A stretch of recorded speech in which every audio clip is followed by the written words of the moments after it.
माननीय अध्यक्ष महोदय, मी आपल्या अनुमतीने असा प्रस्ताव मांडतो की विधान परिषद सदस्य श्री अबू आझमी यांनी विधानसभा सभागृहाच्या बाह्य प्रतिमेमध्ये प्रसार माध्यमांशी संवाद साधताना औरंगजेब हा उत्तम प्रशासक होता अशा स्वरूपाचे भलामण करणारे व छत्रपती संभाजी महाराज यांच्याबद्दल अत्यंत आक्षेपार्ह, संतापजनक व निंदनीय वक्तव्य केल्याबद्दल समाजातील सर्व स्तरातून व विविध राजकीय पक्षांकडून निषेध करण्यात येत आहे।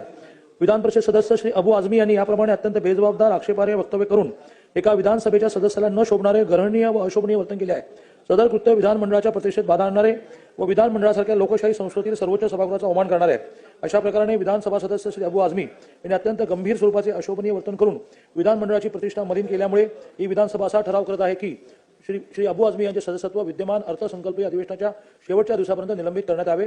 तसेच सदरहून निलंबन कालावधीत त्यांना मुंबई येथील विधान भवनाच्या प्रतिमेत येण्यास बंदी घालण्यात यावी। मी आता सभागृहासमोर सदरहू प्रस्ताव मतास टाकतो।